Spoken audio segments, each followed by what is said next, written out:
मध्य प्रदेश के विपक्ष की राजनीति में कुछ भी सही नहीं चल रहा। पिछले दिनों प्रदेश कांग्रेस अध्यक्ष के भाई का नाम ड्रग्स तस्करों द्वारा लिया गया था, जिसके बाद कांग्रेस की राजनीति में हाहाकार मच गया। इसी बीच पूरे दिन चले घटनाक्रम में देर रात नाना से पूछताछ कर उसे छोड़ दिया गया था और दूसरे दिन नाना ने मीडिया में सामने आकर कहा था, मैं अब नशा नहीं करता, मैं नशा छोड़ चुका हूं। इसके साथ ही जीतू पटवारी ने भी इस मामले में कहा था, मैंने भ्रष्टाचार को लेकर खुलासे किए थे, इसलिए मेरे परिवार को निशाना बनाया गया। आपको बता दें, नाना पर कई प्रकार के आरोप है। ड्रग्स तस्करों से ड्रग्स मंगवाना, साथ ही युवाओं को नशे का आदी बनाना और युवतियों को नशे का आदी बनाकर उनका शोषण करने जैसे आरोप भी लगे। इसी बीच एक युवती को बयान देने के लिए बुलाया गया। युवती ने शनिवार 4 बजे मीडिया से बात करते हुए कहा कि नाना को 4 से 5 साल से जानती है। नाना ने कभी कुछ गलत नहीं किया। नाना पर सब आरोप झूठे हैं। उसने नाना पर कोई आरोप नहीं लगाए। वह अच्छे इंसान हैं। यह जो आरोप लगाए जा रहे हैं कि वह लड़कियों को ड्रग्स देते हैं, सब गलत है। उनका कहना है कि वो बहुत अच्छे से उन्हें जानती हैं, साथ में रही हैं और रह रही हैं। उन्होंने उनको ड्रिंक करते हुए भी नहीं देखा। ड्रग्स तो बहुत दूर की बात है। वहीं जब साजिश को लेकर सवाल किया तो बोली, मुझे नहीं मालूम कौन नाना को फंसाने की साजिश कर रहा है। वहीं इस मामले में एडिशनल डीसीपी राजेश दंडोतिया ने बताया कि नाना वाले मामले में जांच चल रही है। गुजरात के तस्करों के तार जुड़ने की बात सामने आ रही है। पुलिस पूरे मामले में जांच पड़ताल कर रही है। अन्य लोगों से भी पूछताछ की जा रही है। मुझे एसपी ऑफिस में बुलाया गया था और नाना पटवारी पे जो भी एलिगेशन लगाए गए हैं वो सब झूठे हैं और मैंने ऐसे कोई एलिगेशन नहीं लगाए हैं। वो काफ़ी अच्छे इंसान हैं। क्या एलिगेशंस लगाए हैं नाना? भाई उन्होंने ऊपर लगाया गया है कि वो लड़कियों को ड्रग्स सप्लाई करते हैं, लड़कियों का शोषण करते हैं, लड़कियों को ड्रग्स का आदी बना रखा है। तो ऐसा कुछ नहीं है। वो काफ़ी अच्छे इंसान हैं।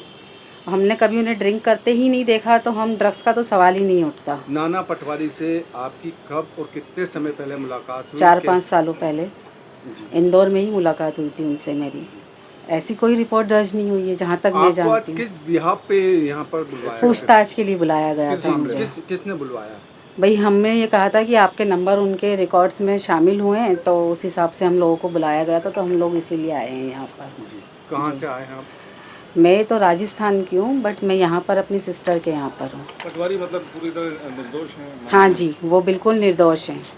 वो काफ़ी अच्छे इंसान हैं। उन्हें फंसाया जा रहा है, झूठी साजिश है उनके लिए। अब देखिए, इसका तो मैं नहीं बोल सकती, लेकिन हो सकता है पॉलिटिक्स के लिए कुछ यूज़ करना हो समथिंग। इसके अलावा और मैं कुछ नहीं आपको बता सकती। नाना पटवारी बिल्कुल नहीं लेते, नहीं करते। अब जिसने कहा है वो झूठी अफवाह है, वो ऐसे नहीं है। मैं उन्हें पर्सनली जानती हूँ, वो बहुत अच्छे इंसान हैं। आप इतने विश्वास के साथ कैसे कह सकती हैं आप? मैं उनकी बहुत अच्छी फ्रेंड हूँ, मैं उन्हें बहुत अच्छे से जानती हूँ, रही हूँ मैं उनके साथ, बल्कि रह रही हूँ।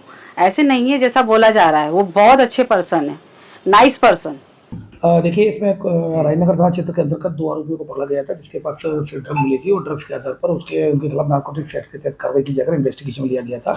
उनसे पूछताछ के आधार पर एक गंगवानी और नाना पटवारी का नाम सामने आया था। इनको भी पूछताछ के लिए बुलाया गया था। उसके बाद फिर उनको पूछताछ के बाद जाने दिया गया था।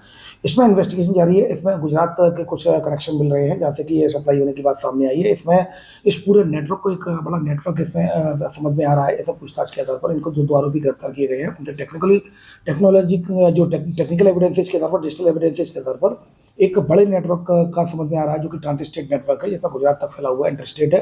तो इसमें लगातार एविडेंसेज के आधार पर कार्रवाई की जा रही है। फिलहाल अभी इसमें पूछताछ के लिए कई लोगों को बुलाया जा रहा है और उसको वेरीफाई किया जा रहा है। मैं इतना स्पष्ट करना चाहूँगा कि इस नेटवर्क में जो भी लोग, जो ड्रग सप्लाई के नेटवर्क में जो भी व्यक्ति शामिल होंगे, उनके खिलाफ कड़ी कार्रवाई की जाएगी, उनको बख्शा नहीं जाएगा। सर, इस ड्रग्स नेटवर्क के अलावा कुछ महिलाएं भी शिकायत करने पहुंची? देखिए, जिस तरह की जो कार्रवाई होती है कानून में एक एविडेंस बेस्ड कार्रवाई होती है। तो इसमें जैसे ही हम लोग जिसमें इन्वेस्टिगेशन कर रहे हैं, जैसे जैसे एविडेंस से जाते जाएंगे, उसके आधार पर वैसे कार्रवाई की जाएगी।